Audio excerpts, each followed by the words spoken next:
All right, we're back and welcome to Action Church. This is Thursday Night Bible Study. Welcome Zoom, welcome YouTube. And we've got Sister Lakeisha who's going to be teaching tonight, and I'm going to turn it over to you. I think you're on mute, Keisha. No, I was going to say, I don't see the slides. I have mine up, but I don't know why I'm not seeing it. Do you see the slide now? Mm-hmm. Okay. Okay, so you can go down to the beginning of the biblical references.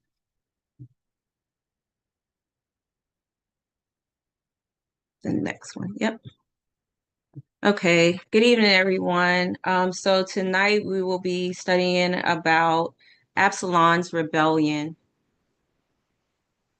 And Absalom is the third son of King David. Okay, so we have here I think you're one slide too many. Go back up. Yep, that's it. So the rebellion of Absalom is a significant event in the history of Israel. It's recorded in the Old Testament, specifically in 2 Samuel chapter 13 through 19. The rebellion was led by Absalom, the third son of King David, and it is marked by familiar strife, political intrigue, and divine judgment. Absalom's rebellion is rooted in a series of personal and political grievances.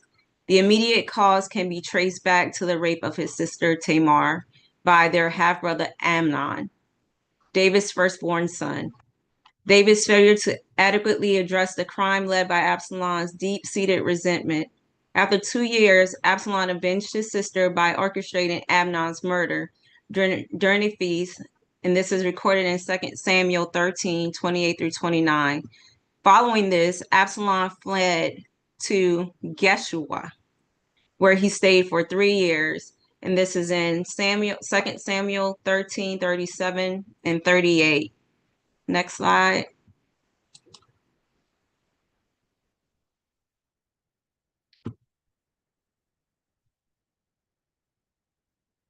Upon his return to Jerusalem, which was facilitated by Joab.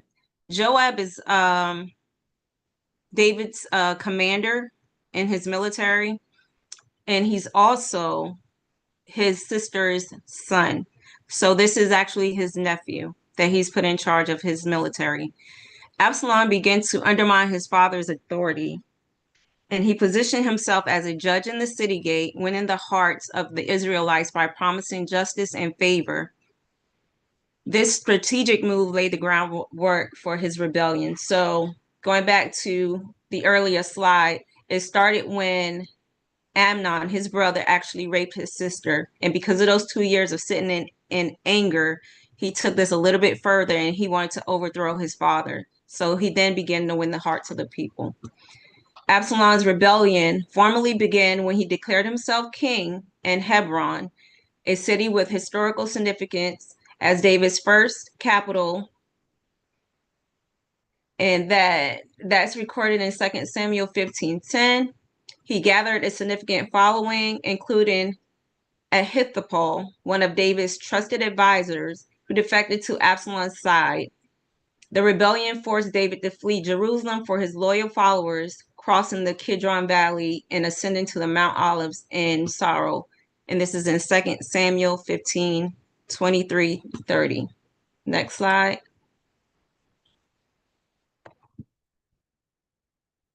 Okay, so who is Absalom? Absalom, we know, is the third son of King David. Instead of imitating his father's strength, Absalom followed his pride and greed and tries to seize his father's throne.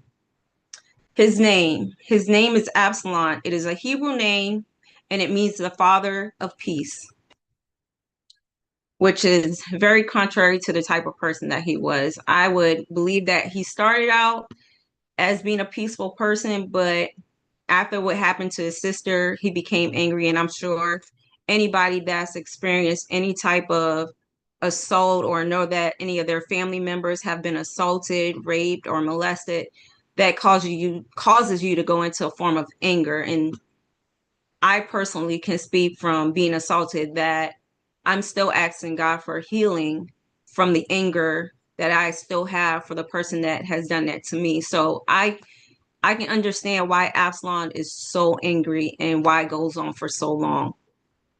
Absalom was also praised as the most handsome man in all of Israel. He was flawless from head to foot. And this is actually said in 2 Samuel 14 and 25. When he cut his hair once a year, it was only because it was too heavy. It said that it weighed 200 shekels, and equivalent to today, it says it's 5 pounds. It seemed that everyone loved him. Absalom seemed to be a great son until his brother raped his sister Tamar, and his father did nothing about it once he found out. Next slide. So these are some earthly pictures of what people believe Absalom would have looked like. As you can see, he has long, heavy hair. Over here is a picture to your right, which is supposed to show his father, King David, as he's mourning his son, but I'll get into that part of it later. They're from Jerusalem, and if you look, I can't show you guys, but at the very bottom right there in the pink, it shows like Zion. So that was like where they were really located. It's also called the City of David, if you guys can make that out. But right there in that little part at the bottom where it looks pink, it's called the City of David. At that bottom left picture, it's supposed to depict Absalom when he's outside of the gate, and this is where he's winning over the people and he's, you know, making them feel more comfortable with him and making it seem as if his father is not available for them for their support. And the picture on the right, that will depict right before his death. Okay, we can go into the next slide, Pastor.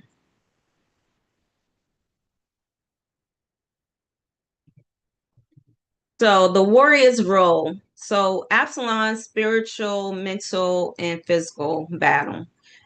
I said all three of these were a battle for him because spiritually, we don't see a lot of reference of him having a lot of conversations with God, but we would believe being that he is the son of King David and knowing how close King David was to God, we would think and believe that he has also instilled this into his children.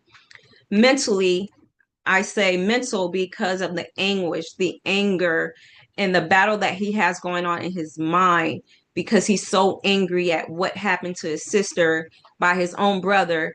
And then his father doesn't do anything to protect his sister later on after his brother has raped her. And physically, that goes on into the war that he is striking out to have against his father and his army. His battle started when his sister Tamar was raped by his brother Amnon. Again, this is in 2 Samuel 13 and 14. So what happened, just to give you a little backstory, if you don't know it, Amnon is obsessed with Tamar. They're all siblings, but they have different mothers. So Absalom and Tamar are whole sisters and brother. They have the same mom, but Amnon doesn't. And so, what's his name? His name slips my mind right now, but he's like their uncle. He is their uncle, but he comes in, he sees that Amnon is losing his mind, and he's like asking him like, what's going on? Why are you in such anguish? And he tells them that he's in love with his sister. And so he comes up with this plot that instead of just, you know, burning with these feelings, to trick her to come there. So he tells him, pretend that you're sick. And then when you're sick, ask your father to have her come there and make bread and then feed it to him. And then when this happens, then you can go ahead and release, get it out or whatever. So then Amnon goes ahead and he goes along with this plan. And so he pretends that he's sick, and he calls, or he asks that his dad sends his sister in to cook and take care of him. So she comes in there and she's kneading the bread and all this stuff, and he wants to touch her. And so she begs him, like, well, first, before we get there, he sends everybody out. He wants them all out of the room. Like, he's just in so much turmoil and he's so sick. So he plots, he's like, everybody get out. Okay, they get out. And now he's left with his sister in there. And this is when he makes his move. And she's like begging him, like, just go to our father and just ask him if you can have me as your wife. I'm sure he'll give you the desires of your heart. And he says no. So he takes advantage of her, and she's upset and she's like, why? But then he becomes so angry with her because of what he has done. He's so ashamed that now he's so angry with her that he wants to just kick her out. And she's just like begging him, like, no, because I have to go out here. The shame is going to be on me. Even though he's done it, she's afraid of the shame that's going to be cast on her. And so he still kicks her out. And when Absalom finds out, he sees his sister, he asks, has our brother been with you? And she tells him, yeah. And he becomes angry, and his father, of course, finds out, but his father does nothing about it. So Absalom then moves Tamar into his home. And then this is how we get into the next story. So before I move on any more, do we have any questions? I've got a comment, and really, when you hit on something about the anger that Absalom has inside of him, but you also, from a testimony, talked about yours, and I can tell you that anger, because even myself, when you hold on to anger, it really manifests itself into, ultimately it could, into murder, or even something even less. And some of us hold on to anger and we don't understand why we act out or certain things manifest in our lives. But I thank you for bringing that out earlier. Amen. Amen. Yeah, Pastor, I shared with Corey a couple of weeks ago um, what had happened, and I told him that I had always told God, I'm like, if I ever saw him, I would I would kill him. I'm like, I obviously we're all Marines, or some of us are Marines, and I'm like, I've been trained enough to know how to do it. And I would always just say, when I ever see him, I'm gonna make it look like an accident because of what he did to me, what he did to my brother, and what he did to my sister. I'm like, I have the marks on my legs from fighting him to protect myself and to protect my sister. And some years ago, he actually came up, and um I asked the person, I was like, was he there when I went to go pick them up? And I was like, if I find out he's there and he's in there, I was like, I'm going to get him. And happened so I got there and I didn't see him. But in my heart, I felt like he was there. But I was like, and I told Curry, I felt like God hid him because I probably would have done something stupid. And I'm like, I'm getting better with dealing with that, but sometimes that anger is still there because I see the life that my sister lives, and I know a lot of that is because of what happened to her too, because she got the worst of it. So it's a constant thing. I know that I'm doing better, but I'm still asking God to completely heal me from that, so I am not carrying that bitterness, because it has really trickled so much down into my life that I don't like physical touch from men without having some type of warning. Like, if I go into embrace, it's fine. But if you come at me really quick, then I am still jumpy. And I know that's probably because I haven't let some of those things go. So yeah, that's my spill. Amen. Yeah. So moving on. So for the next 2 years, Absalom has said nothing good or bad to his brother at all. He refuses to speak to his brother. He doesn't say anything good. He doesn't have anything bad to say. He's just kind of minding his business and taking care of his home and taking care of his sister. So he decides that he's going to have a sheep shares event. If you guys don't know what that is pretty much exactly what it says, sheep sharing. So um, this is an event where they come in and they're sharing the sheep, and he's asked for all the kings to come in, and all the leaders, and he asks his father to be there, and his father says, no. it's not good that we're all away. So, and will be a burden on you if we all came there. So some of us will stay back. So with that being said, he tells some of his men, he's like, when his brother comes there, he wants them to kill him.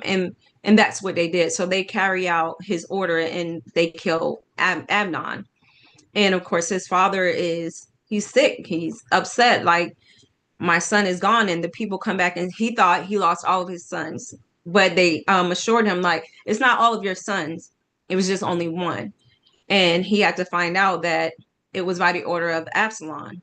And so when this is found out, Absalom, he takes off and he runs to just Jeshua, excuse me, which is also the homeland of his maternal grandfather. And he's there for 3 years, and he begins to plot and think about all the revenge he's going to take on his dad. And he stays there for 3 years, and then I guess I'm because the Bible doesn't say, but I'm assuming that once he has his plan and he's ready to carry out this plan, he now wants to see his father. But his father says no. His father doesn't want to see him. Okay. So then he begins to ask Joab.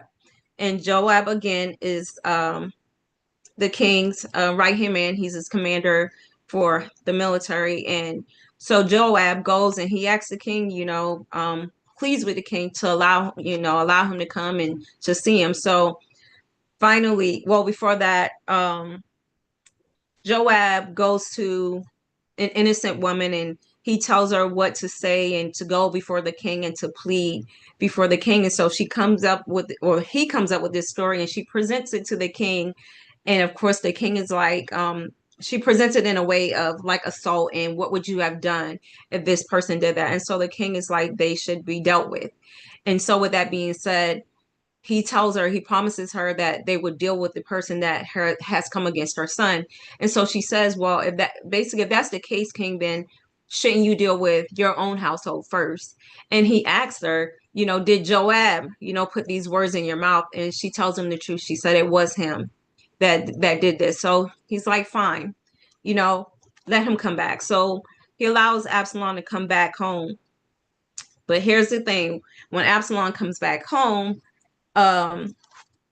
he begins to plead with his father that let him go out and stand at the gate and all this stuff. So when he gets at the gate, this is when he begins to tell the people that there's nobody available from the palace. The king is not available to hear your cries. The king is not available to hear your pleads and stuff.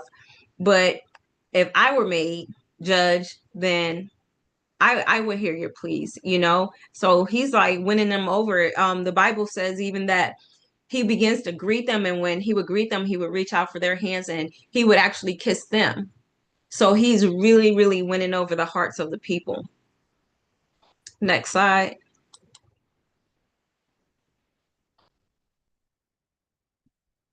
So Absalom's relationship continued with God. So again, the Bible really doesn't mention a lot about Absalom having a relationship with God. So the only time that I can find while I was studying was when he tells his father, after spending all this time at the gate, he asks his father to return to Hebron. And when he asks his father to return to Hebron, he says, well, I made a vow with God. And he said that his vow was that if he would allow him to return home to Jerusalem, that he would come back to Hebron, and this was where he would serve him. So again, he's begging his dad to come home. Sorry, I keep saying that. He's begging his father to come back home. Let me come home, please. And then a part of his plot is, I know once I get there, I need to win over the hearts of the people, because again, Absalom is rebelling, but nobody knows that he's steaming and he's flying because he's going to come against the king. And in order to do that, he needs the king's people on board. So when he's standing at the gate getting these people on board with him, not even they know that this is his plan. It's not that he truly loves them and wants them. He's trying to win them over so he can overthrow his father's throne. So now he throws God in there and he tells his father, now I've been here at Jerusalem, but if you would send me back, I can go ahead and fulfill the promise that I made to God that I will serve him for the rest of my life. I will serve him if you will allow me to go back to Hebron. So, of course, the father says, yeah, he can go back. But that's not necessarily what he did.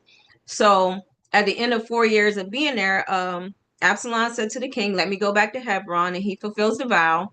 And while he says, while your servant was living at Jeshua and Aram, I made this vow: if the Lord takes me back to Jerusalem, I will worship the Lord in Hebron. And this is in I don't know why I have Genesis on here. That should be 2 Samuel. But that's in that scripture. So we can go to the next slide.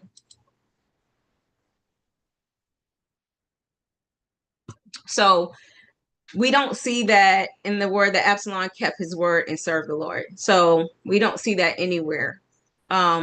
We see that he instead goes back and he begins to send secret messages to the tribe of Israel.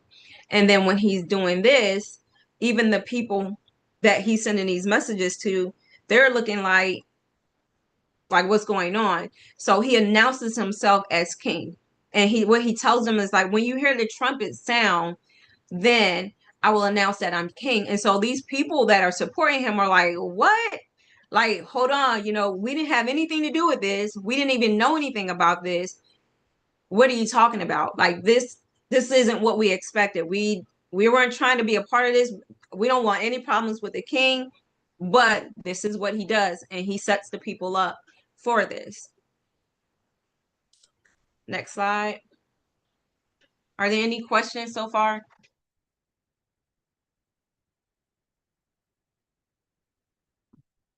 Okay. So what is the war type? The war type, again, Absalom was a warrior in a spiritual, mental, and physical battle. Again, this started with his sister being raped and his father doing nothing about it. And to move forward into his rebellion, it starts with him trying to protect his sister. And so he moves her into his home where she becomes desolate. So the Bible never says that she got married, she never had kids or anything, because again, she wore the shame after what her brother had done to her. So he doesn't speak to his brother for 2 years. Mentally, his mind is just under attack. His anger has pushed him into killing his brother. And now it's a war against his father. So going back to his name and being the father of peace, he's no longer living up to his name. He's living up to becoming this man that's about murder, just about anger and killing at this point in time. So this is his war. His war is mental. His war is spiritual. His war is a physical battle. And this is something that we can all relate to. I believe we can all relate to at some point in time in our life where we're at war with ourselves because we don't go to the Father and ask him to help us and go there to the Father and just be honest and tell him, this is what I'm feeling in my heart.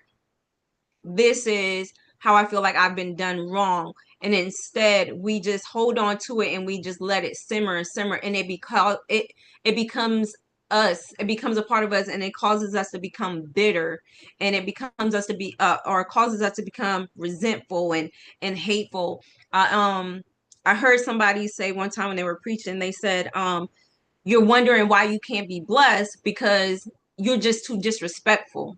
And I was like, wow, that hit home. I'm like, that is so true, because it's not that you're a bad person, but because you have become so hateful and filled with anger that you just go off on everybody. Somebody can compliment you, you go off on them. You're at work and somebody tells you to do, you go off on them. Or somebody doesn't want to talk to you at work and you're mad because they don't want to talk to you at work as if they owe you something. You're just being too disrespectful. And in many cases, you miss your blessing because you don't know who God is going to use to bring his blessing forth to you. But because in that moment you were so disrespectful and you were so bitter and so angry that you missed it. And so what that person had to give you that was from God, you didn't receive it because you cut them off.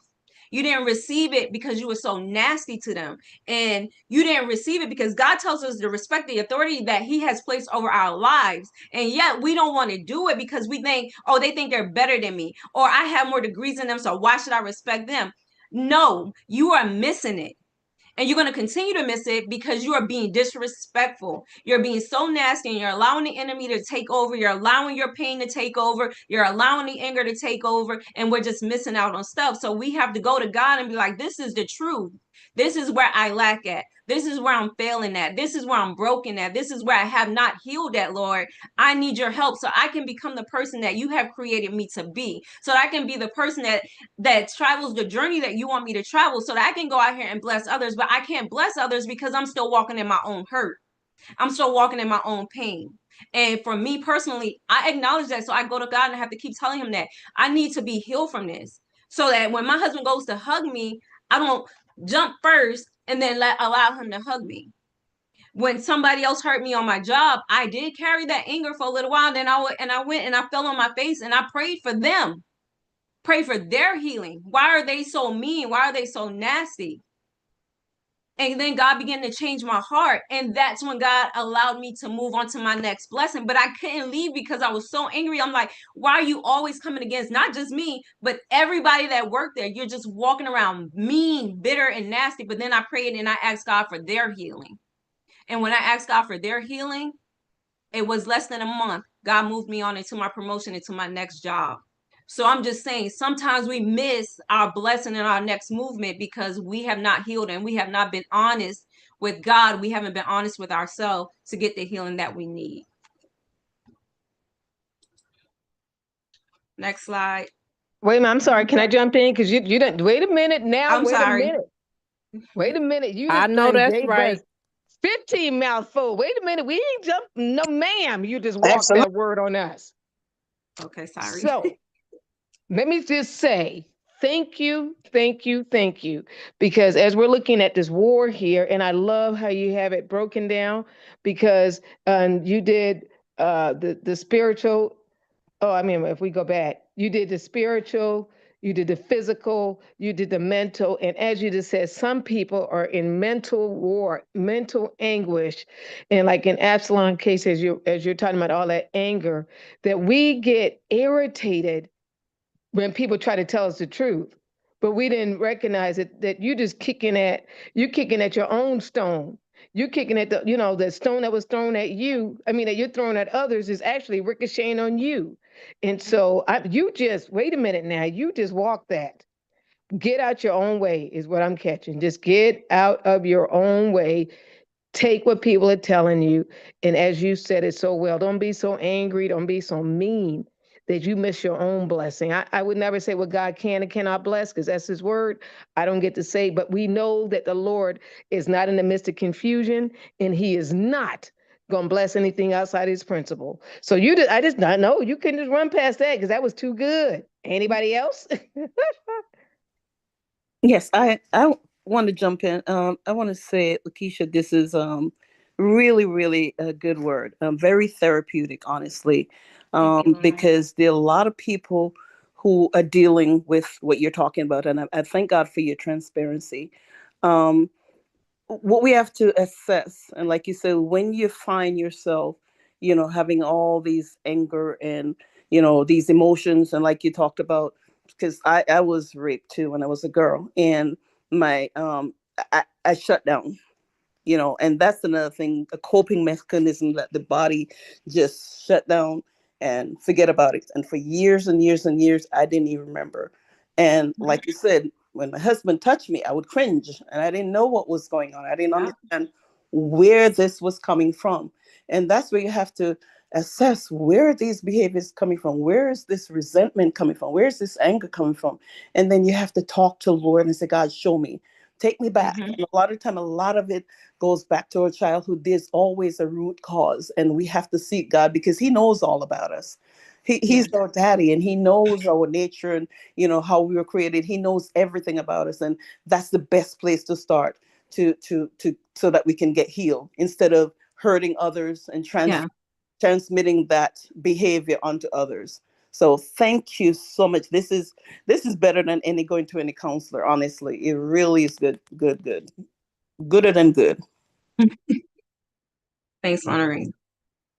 Lakeisha, I'm gonna jump in and I want to say thank you for being so transparent because the way you are presenting this study is helping us understand that anger and the issues that Absalom had against his brother for what he did to his sister. And I believe that the reason why you were chosen for this is for you to heal. So thank you so much because it really explains a lot of what's going on in a way that is understandable by not only me, but I believe many people that might be going through the same situation. Thank you so much. You're welcome. Thank you, Oakley. Okay. So now we're moving on into the war explained. So again, the battle started when Absalom began to send secret messages through the tribe of Israel. And I said in the last one, as soon as you hear the sound of the trumpets, then say Absalom is king in Hebron.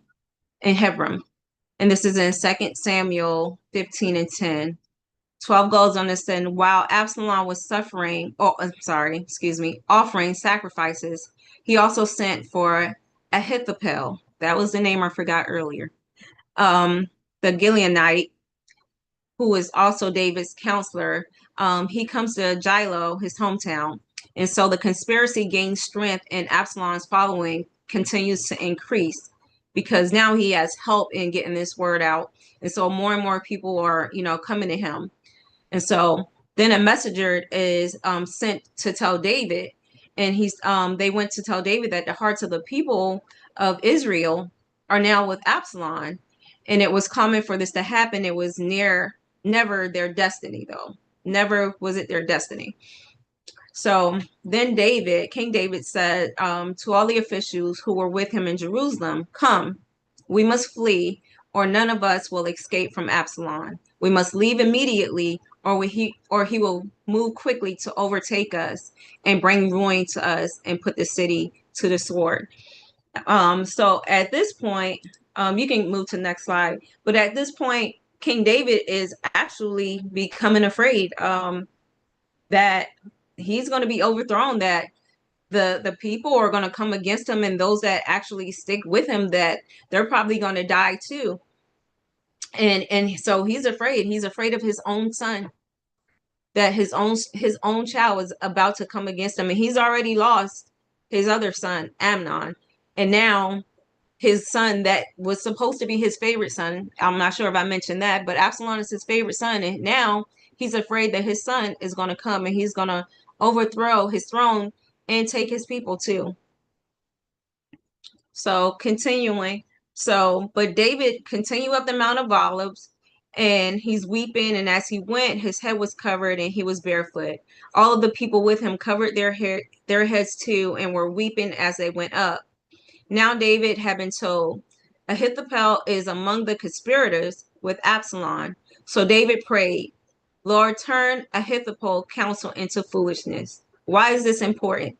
Again, Ahithophel is supposed to be devoted. He's supposed to be loyal to King David, but now he's turned and he's now following Absalom, but he hasn't let King David know that he's left or anything like that. So he's pretty much a double agent or a double spy. He's working both sides. But the truth of the matter is now he's trying to get in good with Absalom.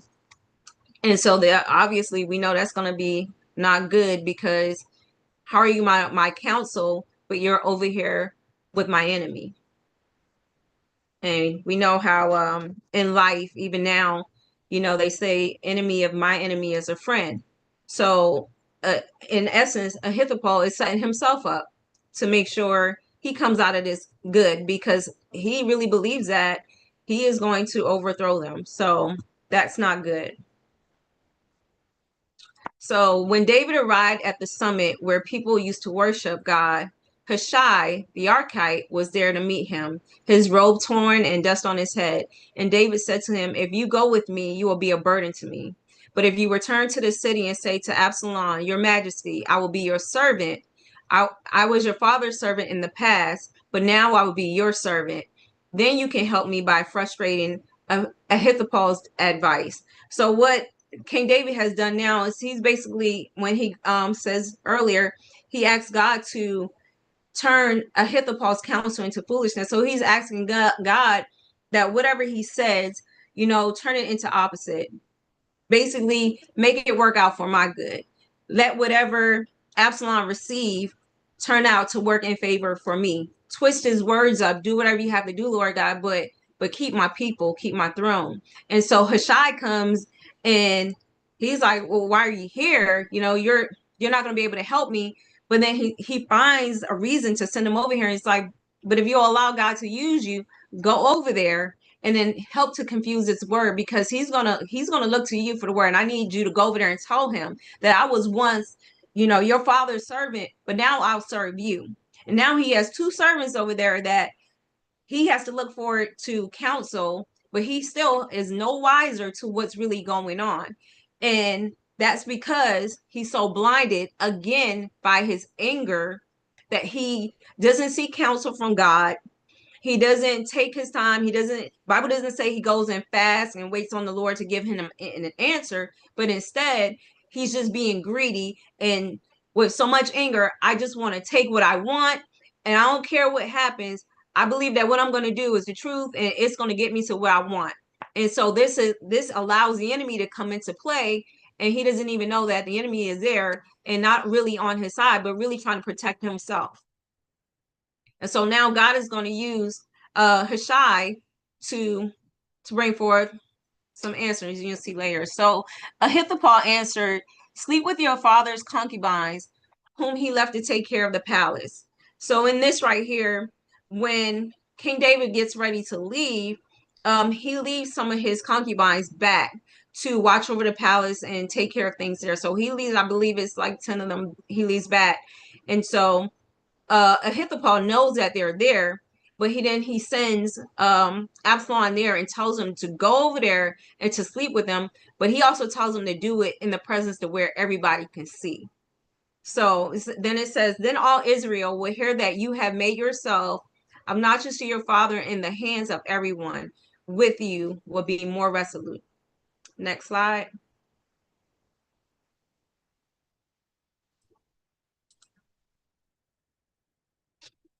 So Absalom trusted the word of Ahithophel as being a word from God.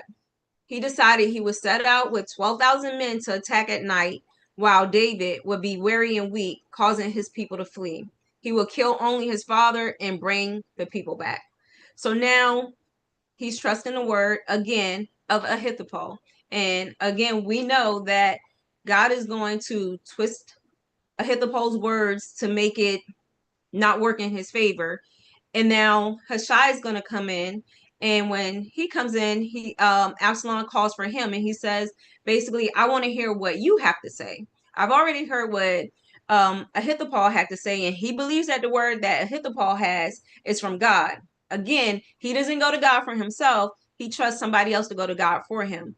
And that goes to us and false prophets and stuff. Like, some people come when they how do I say this? When they want to hear a word from God, instead of going to God for themselves and fasting or studying from the Bible or falling on their face and being in the presence of the Lord and waiting to hear from God, they seek out answers from prophets. And not every prophet is a prophet from God. You have people that are literally out here prophesying, and you're quick to believe them. And because you just want that word, because you just want the things that are going on in your life to just be over, you accept what they say, but you don't go and follow up and be like, "Okay, let me see if this is the word that God actually has for me. Does the word that you give me somehow line up with the word that I have heard from God?" If it doesn't line up with what the word is in the Bible, If it doesn't line up with the word that God has given you, if God has not confirmed his word, you should probably not be listening to that person. And if God tells you something about this is not right, or no, I've seen where a prophet was saying to somebody, actually to one of my friends, because they were in a wheelchair, is like, yeah, I see you have some money coming. You were in an accident and you're gonna get this big check. And she's just sitting there like, what are you talking about? And some of the other things that he was saying was just, so later on after, she was like, none of that made sense to me. And I think she literally said, I think he was just looking at me in a wheelchair and he just believed that these are things, but she's like, none of that applied to me. And I was like, yeah, I know. Unfortunately, sometimes that's what happens. So you have to go to God and get that word from God too. And God will confirm his word. Trust me when I tell you, I watched this Sunday confirmed 3 times over the weekend. He will confirm his word. But you got to go and be on your face too. You can't just seek somebody to give you the answer from God. You need the word from God. Hear me. Get the word from God. Go read the Bible. Get it yourself. Okay?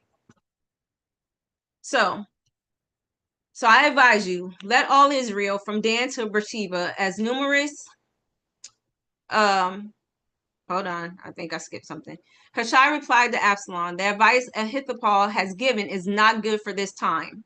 He reminds himself that his father and his men are fierce and experienced fighters. So again, Ahithophel was telling him, no, go out there, get them in the middle of the night while your father is weary and he is weak. You can conquer them. You can get them. They're tired.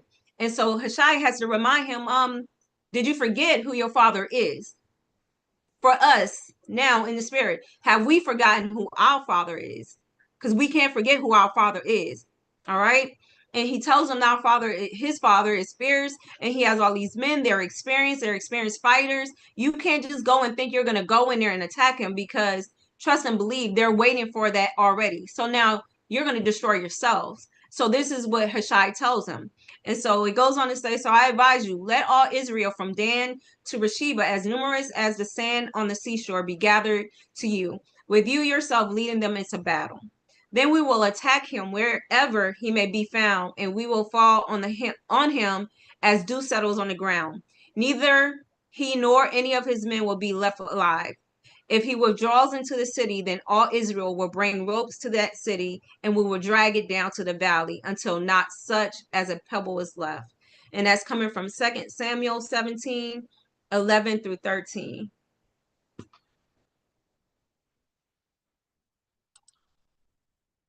So you can go to the next slide.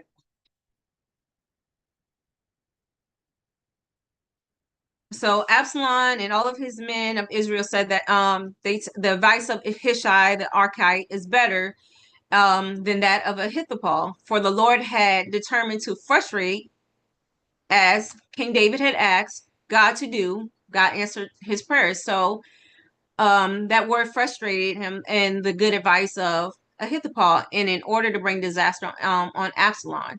So Hushai sends word to David by 2 priests, Abiathar and Zadok, to tell King David, do not spend the night at the fords in the wilderness. Cross over without fail, or the king and all the people with him will be swallowed up. So when this happens, I didn't get into all the other stuff, but if you know the story, you know Jonathan and Ahimaaz were waiting for the word when they were spotted by a young man who told Absalom. So when they're going back to go see King David so they can go ahead and pass the word as one of the messengers, somebody actually sees them, and then this person goes and they take the word back to Absalom. But trust and believe, God already knew what was going to happen. So it's all a part of the plan. It's all a part of the journey, right? So when they knew that they were seen, they went to a house of a man, Bahariam, and they hid in his well where his wife covered it with grain. And when Absalom's men came to the house, when they came out seeking and looking for them, they went to his woman and to his wife, and they asked, had they seen them? And they told the wife told them, that they had crossed over the brook. So they had searched for him, but they couldn't find them because they had already crossed over. But we know that that wasn't true. So now these men, they return to Jerusalem. Next slide. And so they went to go and deliver the word to David of what Ahithophel had advised. And then we know that the two had already crossed over to the river Jordan at once. And well, they asked for them to go do it. So when Ahithophel had found out, then he decided he returned at home because, oh my gosh, guess what? You've been playing both sides of the fence. Now you've been playing with King David over here and pretending to be loyal to him while setting up your place over here with Absalom and lying to him. But you want to make sure that if everything goes wrong over here with King David, you still got a place over here with Absalom. But now you've been told on, you've been exposed. Okay. So now he goes to his house and he gets things in order. And guess what he does? He kills himself. And you can find this in 2 Samuel 17, 21 through 23. So Absalom, moving on, he doesn't appoint Joab over his army, but David does, as well as dividing his troops. So now we have all these different people that are coming into play from different houses that are coming in, and they have sided with King David because obviously they want to protect what they have as well. And so David now divides the houses, but Joab thought Absalom would appoint him over his army, and that doesn't happen either. But no problem, King David does. And so the troops go out and they fight, and they're asking David to stay as if he, and King David tells them, well, they tell King David when he tells them to go out, that, and they said, well, you shouldn't go out with us because if we die, you're worth more than any of us dying. So we have to protect you. So we want you to stay back. But King David was so loyal to his people that he was willing to be out there on the front lines right there fighting with his people. But they have so much love and so much respect and loyalty for him that they tell them, no, you stay back because our lives are not worth your life. So we'll go and we'll do the fight for you. So Absalom meets David's men and he's riding on a mule. So this is becoming, or we're getting closer to the end, his demise. So as he's riding on this mule, again, he has really thick, long hair. And the Bible tells us that when he's riding on the mule, his hair gets caught in a tree. And so now he's hanging from the tree by his hair, and the mule continues to go on, but then somebody spots what happens, right? And so the man that sees what happens to David, he goes and he tells Joab that, hey, I just saw Absalom and he's hanging from a tree by his hair. And Joab is like really upset with him, and he's like, what? Like, you saw him and you didn't kill him. Why didn't you kill him? I would have paid you, all these shackles, and I would have given you these, royalties and all this other stuff had you just killed him. But again, like, the king told you before the war even started, do not kill my son.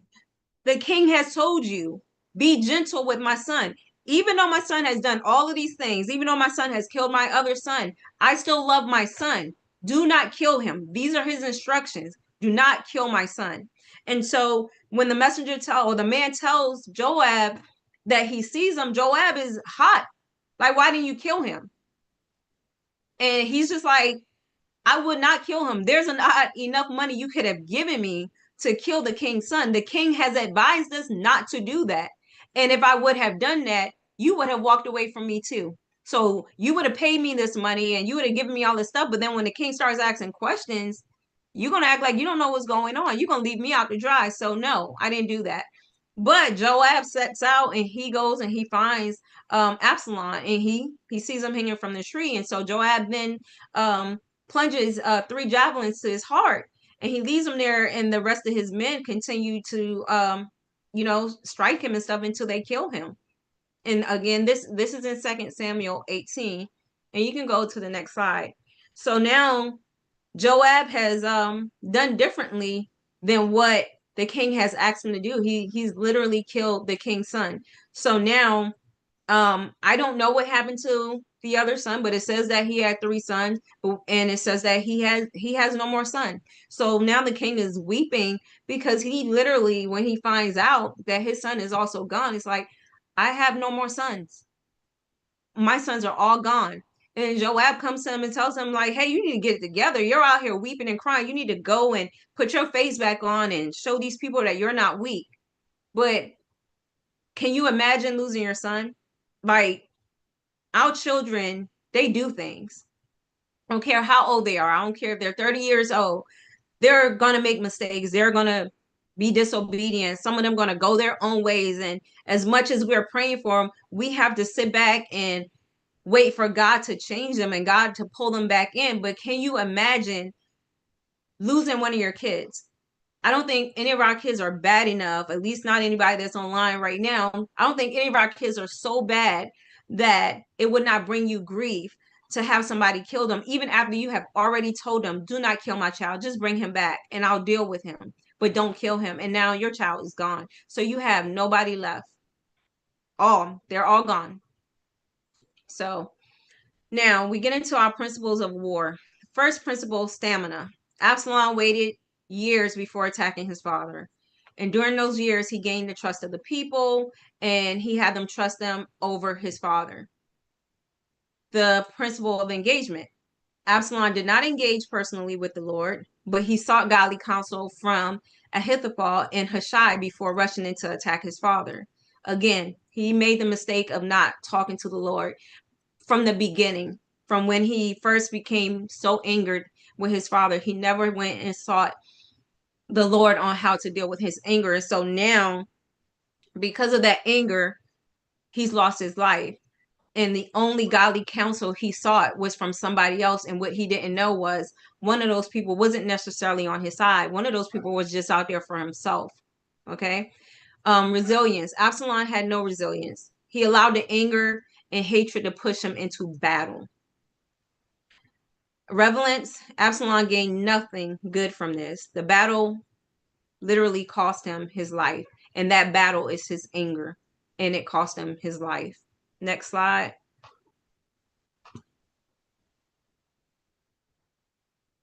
So what are the lessons from this war? The consequences of unresolved sin. So David's failure to address Amnon's crime created rift within his family. His passivity allowed resentment to fester, and this ultimately led to Absalom's rebellion. So again, us as parents, we have to address the things that our kids do. Our kids are not going to always like it. I know my kids get mad. I know that I tell them all the time, I know you're in the room thinking all this crazy stuff, whatever you're thinking, but I'm doing this because I love you. I'm doing this because I've already been through that. So I'm trying to prevent you from going down a road that's not good. And so we have to nip it in the bud right then and there. We can't keep watching our kids, I don't know, let's say go outside and wring the necks on cats and think that they may not grow up to be a murderer later on. You have to address it when you first see it. And King David, he didn't address what Amnon did. And I'm thinking maybe, I don't know, it wasn't there, but maybe had he addressed what Amnon had done and there had been some type of punishment or consequence to what he had did to Tamar, then we may not have never gotten into this battle. There wouldn't have been a rebellion.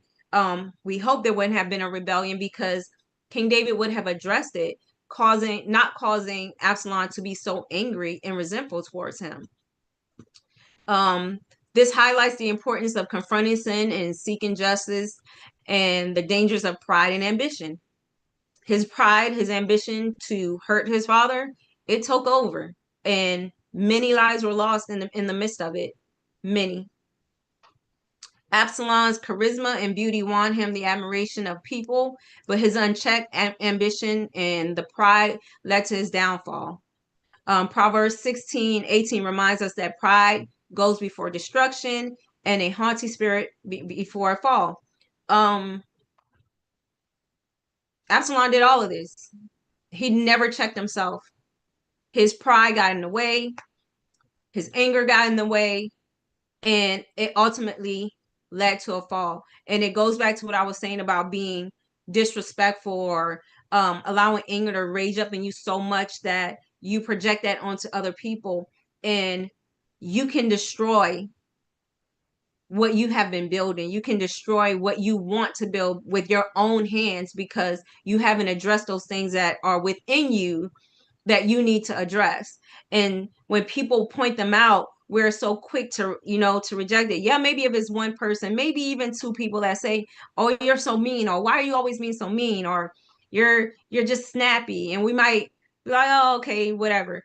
I was just having a bad day." But when 5, 10 people are telling you you're always snappy, or when people are just leaving you and you want to find out, well, why?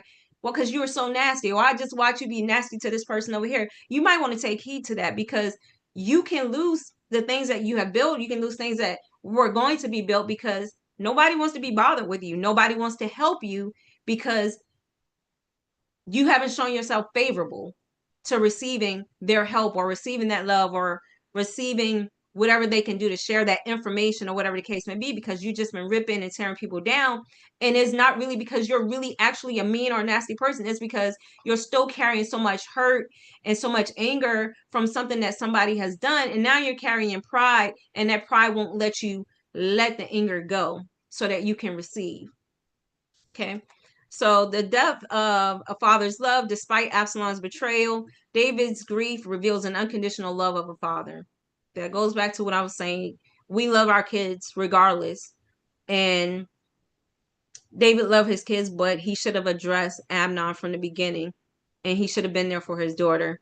And David cries, would I have cried, would I have died of you? And this is what he says, echoes the sacrificial love God has for his children. God plans prevails despite human sin and rebellions. And I'll say before we go to the next one, I wrote it down here somewhere where okay, yeah, here it is. So what I wrote down was it, and this is outside of the rebellion, but it plays a part into it.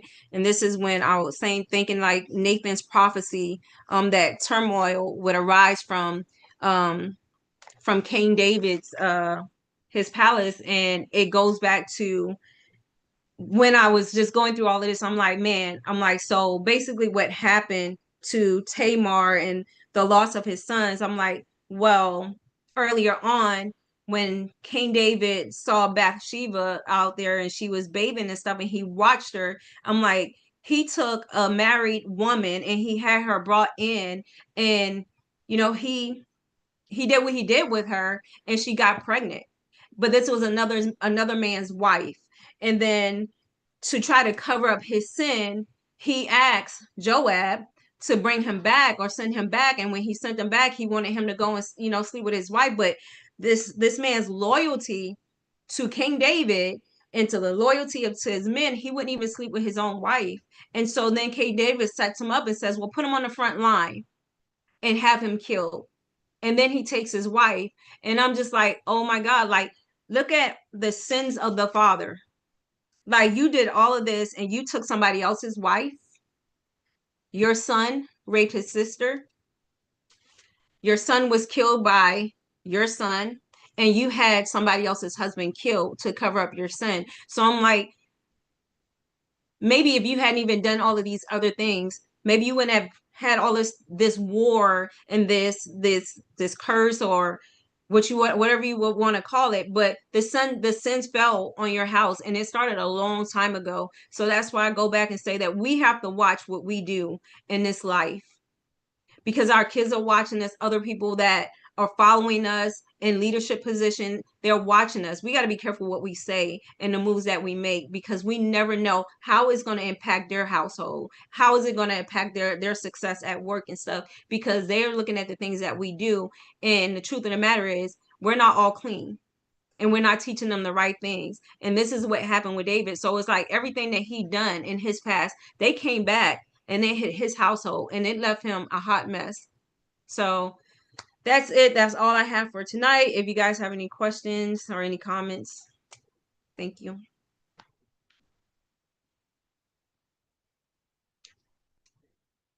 Amen. Amen. Great job. And we're going to say good night to you, YouTube.